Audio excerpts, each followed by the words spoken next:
Oke, selamat malam teman-teman semua. Nah, sebelum saya bahas vlog kali ini, kita akan bahas mengenai beberapa istilah di ikan koi yang mungkin buat beberapa teman-teman yang terutama masih baru. Karena saya sedikit harus cerita, Blaze Koi ini dan Blaze Pond ini dalam kurun 5 waktu terakhir memang berganti strategi.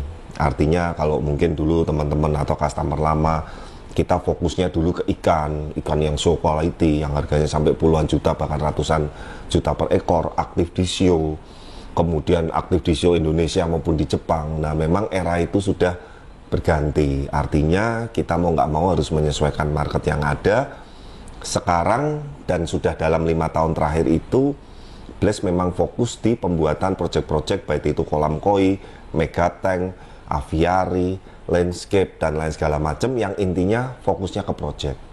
Jadi ikan pun atau koi, baik itu koi maupun tamasaba, kita juga mengalami perubahan yang tadinya mungkin kalau nanti masih ada ya video-video lama baik di fasilitas Blaze maupun ikan-ikan customer yang di Blaze.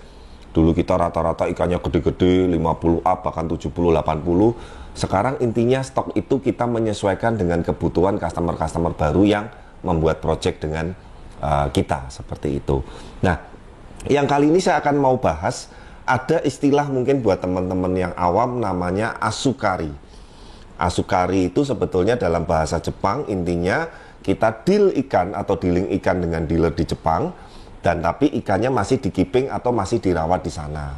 Tapi kalau di Indonesia ya istilahnya mau asukari, mau keeping atau titip atau titip rawat ya intinya seperti itu teman-teman.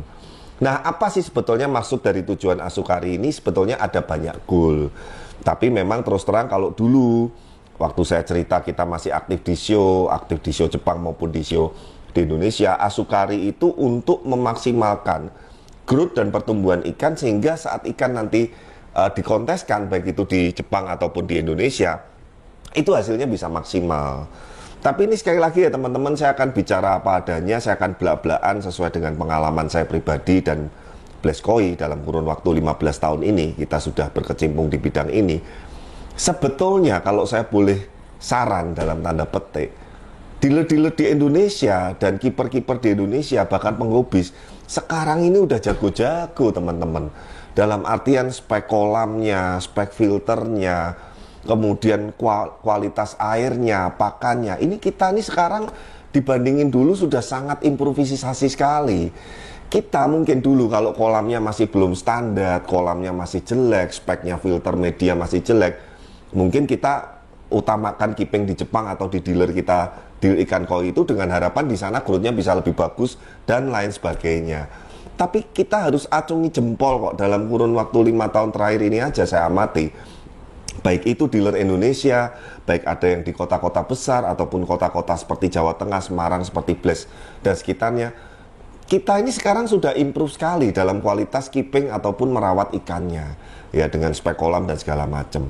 Nah, yang saya mau bahas adalah sebetulnya yang mau kita utamakan asukari atau keeping ini adalah sebetulnya ikan-ikan customernya Blaze yang mungkin proses kolamnya belum selesai, proses kolamnya masih dalam pembangunan, kolamnya mungkin masih kita renovasi, kolamnya mungkin lagi di-upgrade. Nah, itu yang kita prioritaskan utama. Tapi memang kalau ada nanti customer yang setelah nonton video ini kepengen deal ikan dengan Blaze dan keeping atau asukari, kita juga akan menerima. Karena Noval dan teman-teman Blaze juga lihat, makanya kemarin beberapa bulan terakhir saya benar-benar tata ulang semua fasilitas Blaze. Yang kolam-kolam yang kurang produktif kita tutup, kita bongkar istilahnya. Yang terlalu kecil untuk tose-tose pembesaran sudah nggak efektif, kita nonaktifkan. Yang gede-gede yang untuk nge-growth maksimal kita tata ulang. Artinya ikan-ikan yang sudah nggak layak untuk kita lanjutkan dan segala macam, itu kita banyak sortirin, lelang, jual rugi, murah dan lain segala macam. Nah nanti kita akan lihat bagaimana proses asukari atau keeping yang ada di Blaze Koi, fasilitasnya seperti apa, kolamnya seperti apa, tonasenya seperti apa, nanti kita akan saksikan. Nah, yang saya mau tekankan sekali lagi teman-teman, terkadang ada beberapa customer yang mau asukari dengan sangat berat hati saya menyampaikan, Pak, mendingan ini di keeping sendiri. Bukan apa-apa teman-teman, karena memang sebetulnya potensial ikannya nggak potensi. Karena kan namanya Asukari bayar ke Blaze untuk pakan, untuk rawat, untuk air, untuk operasional segala macam kan ada biaya. Otomatis akan lebih mahal daripada di keeping di kolam sendiri. Nah kadang saya menolak, bukan saya nggak mau, tapi menurut saya ikan ini kurang worth it. Saya mending ngomong apa adanya supaya customer pun itu teredukasi bahwa tidak semua ikan koi loh bisa di keeping atau di Asukari itu tumbuhnya maksimal. Bahkan teman-teman jangan punya pikiran kalau keepingnya sudah di Jepang ikannya pasti top. No. Ya kita udah pernah beberapa kali juga, bahkan ikan ini bukan ikan yang murah, tapi ternyata setelah di keeping hasilnya jauh dari yang kita harapkan. Jadi itu masih ada istilahnya 50-50 atau gambling. Nah, sebelum masuk ke proses Asukari, ingat, ikan baru ataupun ikan lama yang kita mau keeping atau Asukari, ada beberapa step-step yang kita harus lewati. Yang pertama, karantina, pengecekan kesehatan ikan, distabilin dulu, kemudian diukur, kemudian dicek satu-satu sebelum masuk kolam. Nah, supaya lebih jelasnya, kita tonton dulu video cuplikan berikut ini.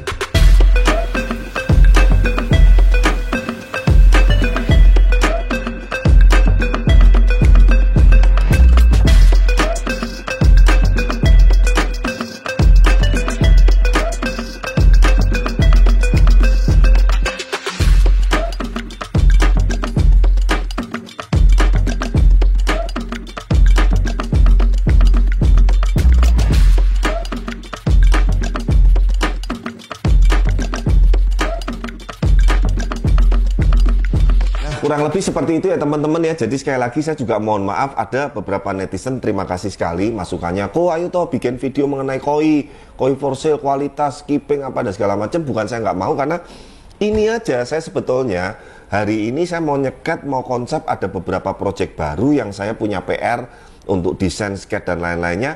Memang sekarang kita fokusnya ke sana. Jadi mohon maaf untuk show, untuk apa, beberapa teman-teman panitia dan show yang beberapa kali juga kontak saya, ayo toh Pak Aden, nah waktu saya udah habis beneran. Ini aja ngurusin project di Semarang aja saya cuman biasanya seminggu tuh 2 atau 3 hari.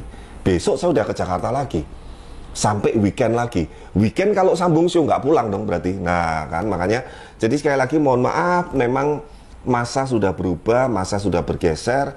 Blaze pun mau nggak mau harus survive dan mengikuti perkembangan zaman.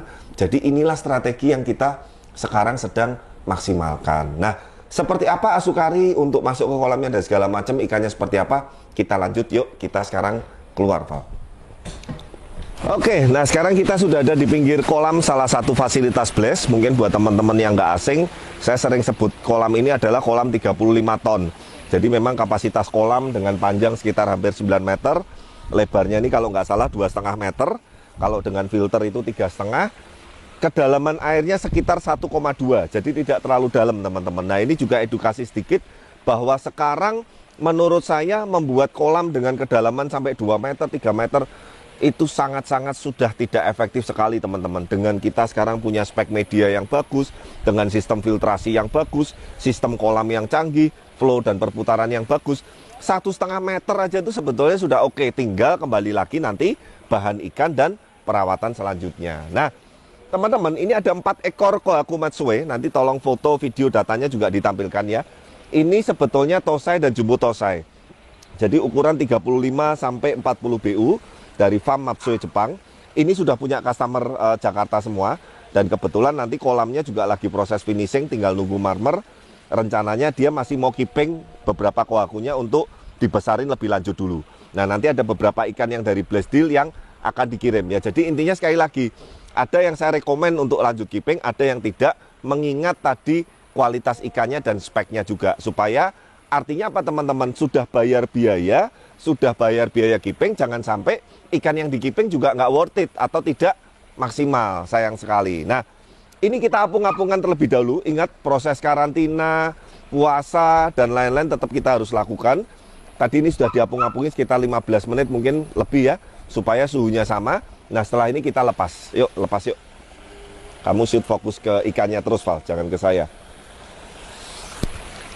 Nah, biasanya Asukari atau Kipeng ini di tiap dealer ini berbeda-beda, tapi kalau di Blast itu minimal 3 bulan. Jadi maaf, kita nggak terima yang cuma sebulan itu repot sekali. Minimal 3 bulan, dan biasanya customer itu minimal 3-6 bulan ke depan. Kebetulan yang customer ini untuk 3 bulan ke depan dulu. Nanti akan diperpanjang atau apa, kita akan review lebih lanjut. Nah, teman-teman bisa lihat, ikan kalau memang sudah siap masuk kolam, terutama yang ikan import ya, memang kita harus perhatikan yang pertama kesehatannya, yang kedua pergerakannya, yang ketiga warnanya. Kalau warnanya sudah mateng, stabil gini, biasanya ikannya juga oke, sehat. Yuk kita lepas ya. Enggak apa-apa, satu-satu atau semua enggak apa-apa. Oke. Tuh, mantap ya. 1, 2, 3, 4. Nah, tuh. Sekali lagi teman-teman, kolam sudah sangat mumpuni. Kapasitas kolam ini 35 ton. Kalau dengan filter kurang lebih mungkin bisa hampir 50 ton ya, jadi sangat besar sekali. Populasi saat ini sebelum 4 ekor kohaku masuk ini baru 12 ekor. Jadi ditambah 6 baru 16. Kita ngomong ngikutin rule-nya Jepang aja, kalau 1 ton atau 1 kubik 1 ekor, berarti ini harusnya bisa muat 35 ekor. Tapi saat ini baru 16. Nanti akan ada beberapa ikan customer yang lain atau teman-teman yang menyimak video ini barangkali masih cari koi atau koleksi, pengen di Kipeng dulu, entah apapun itu kondisinya, nanti jangan sukar langsung hubungin kontak di bawah ini. Yuk kita mendekat sekarang, Val. No, lihat, Val. Nah, ikan kalau memang sudah oke fit, dia biasanya juga langsung mau membaur. Tuh. Tapi ingat ya, sekali lagi teman-teman ya, jangan langsung diberi makan. Kita pantau dulu 1, 2, 3 hari ke depan, dia aktif dan segala macam bercampur dengan ikan yang sudah lama di sini. Ini sebagian ada stoknya Blast, ada juga sudah punya customer yang masih Kipeng di sini. Jadi memang kolam 35 ton ini kita khususkan untuk ikan dengan kualitas tertentu atau customer yang memang kepengen mengkipeng atau mungkin kolamnya sedang pembuatan atau sedang progres, untuk kita rawat dulu semaksimalnya di kolam ini seperti ini. Ya, nanti untuk lebih jelasnya teman-teman bisa info. Nah, itulah teman-teman yang namanya Asukari, dan teman-teman bisa bayangkan Asukari ini menurut saya agak lumayan nih, gak merepotkan. Tapi kalau shio lebih ribet lagi teman-teman. Nyerok, ngukur, apa, ngerawat, foto, berangkatin, balik lagi segala macam. Jadi memang terus terang untuk dealer-dealer yang masih fokus ke shio, teman-teman yang mau suka shio mendingan ikut ke sana. Kita ngomong apa adanya, Blast sudah tidak fokus ke sana. Tapi kalau mau cari ikan yang kualitas shio dan segala macam, kita masih bisa siapkan atau carikan. Cuman untuk handle ke shio-nya, itu kita yang memang terus terang sudah nggak bisa atau nggak berani janji lah intinya lah. Karena yang mengingat kesibukan saya, tim Blast dan segala macam, sekarang fokus ke ikan-ikan yang untuk project-project Blast selanjutnya, seperti itu. Nah itu ya teman-teman ya, istilah Asukari atau Kipeng atau apapun itu, yang penting sistemnya kurang lebih seperti itu. Jadi buat teman-teman yang menonton video ini, mungkin barangkali kalau penyampaian saya ada yang kurang pas atau apa, tapi ambil poinnya, benang merahnya kurang lebih seperti itu. Nah nanti kita akan update saat sudah diberi pakan, pakannya nanti merek apa, seperti apa. Dan saya sekali lagi ya teman-teman, saya lebih suka memberikan edukasi dan sharing yang apa adanya dan ibaratnya yang sewajarnya. Mungkin kalau teman-teman kadang ngomong kok Blast tidak promo yang terlalu bla bla bla, ya itulah tipe saya. Kalau saya mendingan kita apa adanya, kita akui apa kelemahan kita, apa kelebihan kita. Seperti tadi saya udah ngomong, saya untuk ke show kita udah nggak bisa atau kita udah nggak siap, atau Blast sudah bukan ke sana, ya kita mending ngomong apa adanya. Tapi kalau untuk proyek kolam, pembuatan kolam, untuk dinikmatin di rumah dan apa, kita sekarang memang prioritas fokus ke sana. Nah semoga teman-teman melalui video ini, teman-teman bisa mendapatkan edukasi dan informasi. Apa itu Asukari sudah nggak bingung. Nanti kapan-kapan kita akan ada istilah Tosai, Nisai, Sansai, Yonsai, Gosai, apalagi ya, Inazuma lah, apa ke istilah-istilah Jepang yang lain, nanti kita akan bahas satu persatu dengan memberikan contohnya langsung. Yang pasti, thank you banget yang sudah menyimak. Jangan lupa dukung terus channel kami, like, comment, subscribe, dan sampai ketemu di video-video berikutnya. Bye.